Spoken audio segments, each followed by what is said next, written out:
At exactly 17:23 on the 5th of June 2025, an Israeli F-16 pilot received the three-word message that would shatter the evening calm of Ed Alada. Time to go. Within minutes, 4 of Israel's most advanced fighter jets would deliver the most brazen escalation yet. Precision strikes to Beirut's densely populated suburbs on the eve of Islam's holiest celebration. The pilot had been strapped into his cockpit for 12 minutes. The Pratt & Whitney F-100 engine idling as ground crews completed final weapons checks. Beneath each wing hung 2 Rafael Spice 2000G guided bombs, 4,000 pounds of precision munitions that could thread through a specific window from 60 kilometers away. But tonight's mission would require something far more dangerous than long-range precision. They'd have to get close enough to see their targets burn tonight. The F-16I Sufa was the only choice for the urban strikes. These single-engine multi-role fighters excel at the kind of precision work Beirut's dense neighborhoods demand. Their superior agility allows rapid target transitions in cluttered airspace. More importantly, the F-16I's fuel efficiency permits their extended loiter time, critical when you need to hold for 60 minutes while civilians evacuate. At 17:24, the formation leader advances the throttles. The F-100 PW-229 engine responded instantly, generating over 29,000 pounds of thrust. Despite having the massive payload, the heavily loaded F-16I accelerates down Ram David's runway at 165 knots. His wingman follows 10 seconds later, then the second pair at identical intervals. By 17:26, all 4 jets are airborne, climbing through 10,000 feet in a precisely staggered formation.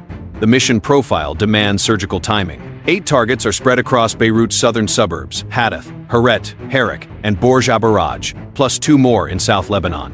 Each aircraft carries enough ordnance for 2 targets, meaning 0 margin for error.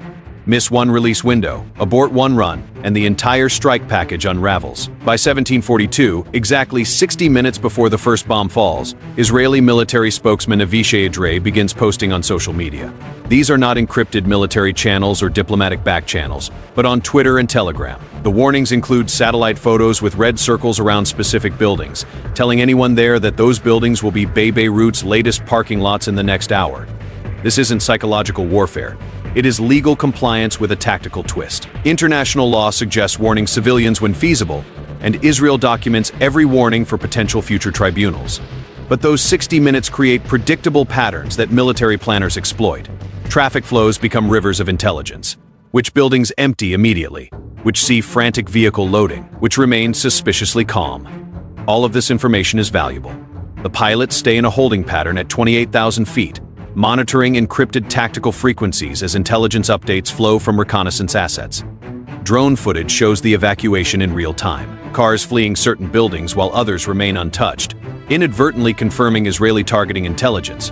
Now all they have to do is wait 60 minutes before dropping one of Israel's most potent weapons. The Rafael Spice 2000 you see hanging from each F-16I's wing represents the convergence of 3 technological revolutions in one 2,000 pounds package. At $200,000 per unit, these bombs cost about as much as a G-Wagon. But unlike Mercedes-Benz, the military isn't paying for a brand name. They're paying for what lies inside these bombs. Traditional guided bombs rely on GPS, spoof the coordinates, and that expensive bomb can't hit the right side of a barn. But the Spice 2000 is not your normal bomb. Its primary navigation uses GPS, sure, but that is just the beginning. Inside the nose section, 2 more guidance systems work flawlessly, each backing up the others. The inertial navigation system uses ring laser gyroscopes, spinning at 400 Hz, precisely measuring rotation that makes Rolex look like a TU watch. 3 accelerometers track every movement in 3 dimensions, calculating position based on the fundamental laws of physics. No outside signals are needed. Even if every GPS satellite suddenly vanished, the INS alone can put the bomb within 30 m of its target. But the next system is where Israeli engineering gets scary. The electroptical scene matching technology turns the bomb into a robot with perfect memory. During each mission planning, operators upload high-resolution satellite imagery of the target area, every building, every street corner, and every distinctive feature within a square kilometer. As the bomb falls, its nose camera shoots 60 frames per second, comparing what it sees to what it remembers. The processing power required is staggering.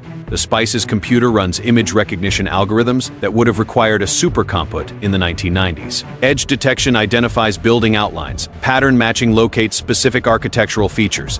Contrast analysis distinguishes targets from backgrounds, all while falling at 300 mph. And unfortunately for these bad guys, their time is up. At 1,800 hours, the holding pattern breaks. 4 F-16Is bank east in perfect synchronicity, descending through 20,000 feet as they accelerate towards the Lebanese coast. Beneath their bellies, the Rafael Sky Shield electronic warfare pods wake from standby mode. Their threat libraries contain the electronic fingerprint of every radar system from here to Thrawn.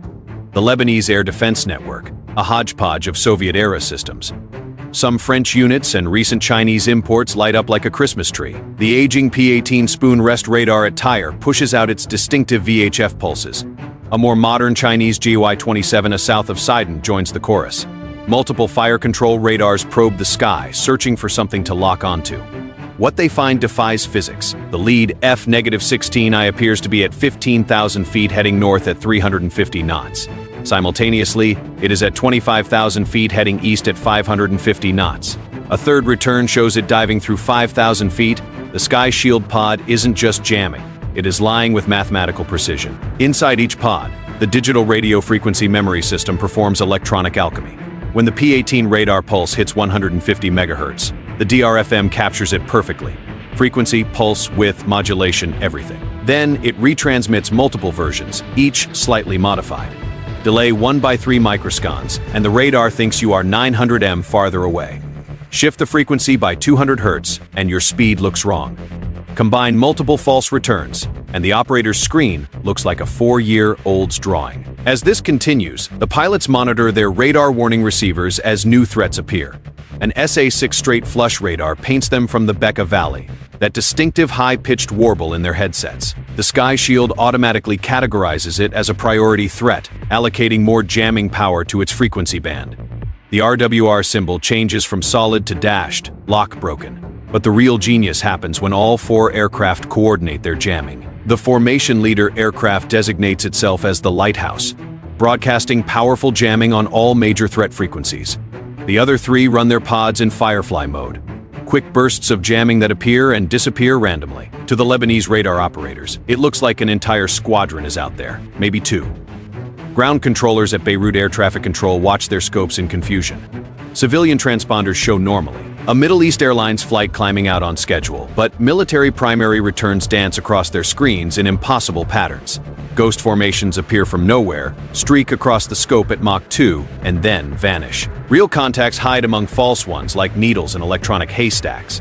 At 1812, the F-161S reached the release point. The Lebanese capital spreads below them. The formation splits into 2 elements. The lead and his wingman vector toward Hadath and Hared Herk. The second pair angles south toward Borja Barajan. Each pilot runs through the same checklist. Master arm, on weapon selected. Release mode confirmed. The lightning targeting pod slew to their first targets. Infrared sensors cutting through the evening haze like it doesn't exist. In their headsets, the pilots hear Lebanese search radars growing more frantic. Pulse repetition frequencies increase, scattern patterns tighten. Someone down there knows something's wrong, but can't pinpoint what. The electronic bubble holds, keeping the F-16s hidden in plain sight even as they prepare to kick off the holiday festivities. By 1818, lead pilot pickles his first Spice 2000. The Bombay acoustic sensor registers separation, a clean release. Immediately, the F-16 lurches upward, suddenly 2,000 pounds lighter. The pilot doesn't watch it fall. He is already banking toward the second target. The first Spice deploys its wing kit 2 seconds later, transforming from a falling chunk of metal into a guided projectile. Its GPS receiver locks onto 5 satellites. Excellent geometry for a precise fix. The initial solution puts it 2.3 kilometers from the target with 43 seconds to impact. The flight control computer calculates an intercept trajectory. 15 degrees left turn, 8 degrees glide scope. 5 seconds later, the wingman releases over Hared Herk. His target, a nondescript 5-story commercial building that Israeli intelligence says houses drone assembly workshops in its basement. The bomb's camera activates early, catching the evacuation chaos in thermal clarity. Cars clog every street. Hundreds of heat signatures flee on foot. Building itself glows warmer than its neighbors. Evidence of underground activity generating heat. By 1818 in 15 seconds, 4 bombs are in flight, each pursuing its own target with robotic determination. The formation lead's second weapon aims for a Hezbollah logistics node disguised as an auto parts store. The wingman's second release targets what appears to be a community center, but allegedly conceals communications equipment 3 floors underground. As the bomb descends through 10,000 feet, the camera activates. The familiar Beirut skyline appears. Mosque minarets, apartment blocks, the Mediterranean coastline. The computer matches these features against its memory, calculating precisely where it is. At 5,000 feet, GPS signals start getting sketchy. Lebanese electronic warfare units, probably using Russian-supplied systems, pump out false signals to deceive the guidance system. The Spice's computer notices the discrepancy immediately. GPS says it is 500 meters east of where the INS and camera think it is. Without hesitation, it ignores the GPS entirely, trusting its eyes and internal navigation. The terminal phase is where the magic happens. At 1,000 feet, the camera switches to narrow field of view mode, zooming in on the specific building.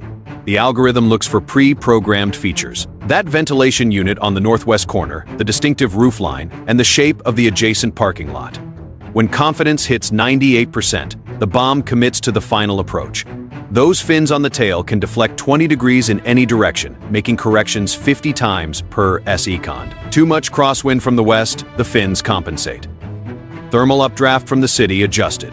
The bomb literally flies itself to the target, threading between buildings if necessary.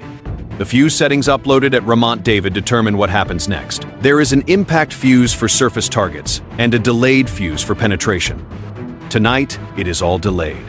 The bombs need to punch deep before detonating, turning these underground facilities into tombs. Then, just before 1819 local time, the first impact was registered. The BLU-109 penetrator warhead hits the building's roof at 267 m/s. The hardened steel case designed initially to pierce aircraft shelters treats the civilian structure like tissue paper. It punches through the roof slab, barely slowing. The 5th floor offices, by the look of the debris, offers no resistance. 4th floor, 3rd floor, 2nd floor. The warhead finally lodges in the basement ceiling. Then, kaboom, in the confined basement space. The pressure can't dissipate normally. Instead, it reflects off of the concrete walls, doubling and increasing intensity. The floor above, now the ceiling of a pressure chamber, lifts like a cork from a champagne bottle. The second bomb hits a few seconds later, just as the first building collapses. Then the third, then the fourth. Shock waves from multiple explosions meet and merge, creating complex interference patterns that amplify destruction in some areas while canceling in others. By 1820, southern Beirut looked like a giant had kicked over an anthill. 4 mushroom clouds rise into the evening sky, their stems growing larger from secondary explosions. The pilots don't admire their handiwork. They're already beating feet back home, diving toward the deck. As every surviving air defense system in Lebanon goes active, the jamming pods work overtime, creating false targets behind them as they sprint for the Mediterranean in safety. But this attack is not over yet. At 1842, as smoke still rises from Beirut's southern suburbs, 2 F-15I Ra'am fighters approach the Mediterranean at 30,000 feet. These 2 are the second wave sent in with the big guns. Simple physics drives the choice of F-15s for this phase. When you need to drop 5,000 pounds penetrators from maximum altitude, you need serious muscle. The F-15's twin F-100 PW-229 engines generate 58,000 pounds of combined thrust, essential for maintaining altitude and speed, while hauling 10,000 pounds of ordnance per aircraft. The 2-seat configuration proves its worth here. While the pilot manages the demanding flight profile, the weapon systems officer operates the APG-70 radar and the LANTIRN targeting pod, ensuring precise weapon delivery. These aren't the nimble F-15s that just finished dancing over the capital. The F-15 is purpose, built for deep strike missions, a 600 kilometers combat radius, conformal fuel tanks that don't create drag, and reinforced hardpoints rated for the heaviest ordnance in Israel's inventory. Tonight, that means GBU-28s. Each aircraft hauls 2 GBU-28s. At 5,000 pounds each, these aren't bombs. They're telephone poles filled with explosives. The warhead case is machined from a single piece of hardened steel alloy designed to remain intact while punching through 6 m of reinforced concrete or 30 m of earth. Only the F-15 has the payload capacity and high-altitude performance to deliver these monsters effectively. Tonight, they're aimed at something buried deep beneath the hillside near Ankara. The target represents everything Israel fears about the group's reconstruction. Satellite imagery from the past 6 months shows suspicious construction activity. Dump trucks arriving full and leaving empty, ventilation shafts appearing where none should exist, and power lines running to apparently empty fields. Israeli intelligence assesses that this is a high-probability command bunker, possibly a manufacturing site, and definitely worth visiting. The F-15's APG-70 radar paints the target area in synthetic aperture mode, creating a detailed ground map despite the darkness. The weapons systems officer in the rear cockpit coordinates with the second aircraft, ensuring their releases will bracket the underground facility. At 1844, the lead F-15 begins its attack run. Unlike the F-16s that released from medium altitude, the GBU-28 needs height to build penetration velocity. From 35,000 feet, it will reach nearly supersonic speed before impact, converting altitude into kinetic energy that no amount of concrete can resist. The pilot pickles both weapons in rapid sequence. 10,000 pounds of ordnance separate from the aircraft, beginning its long fall towards the Lebanese hillside. The laser guidance system won't activate until the final moments. For now, GPS and INS handled navigation, the bombs adjusting their trajectory with small fin movements. At 2,000 feet, the laser guidance activates. The F-15's targeting pod illuminates the precise impact point with coded laser energy. The bomb seeker head detects the reflection and makes final corrections. 3M left, 2M forward. At this speed, there is no room for error. Impact comes moments later. The first GBU-28 hits the hillside at 312 m/s. Dirt and rock offer no resistance. The penetrator bores through the earth, its hardened case designed to survive the enormous deceleration forces. 15 m, 20 m, 25 m. At 27 m depth, the bomb encounters the bunker ceiling. 2 meters of steel reinforced concrete designed to withstand conventional airstrikes. Against the GBU-28's focused energy, it might as well be cardboard.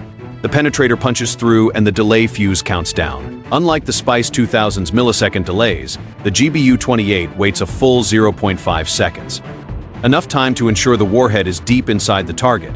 Then 630 kilograms of trionyl explosive detonate in the combined space.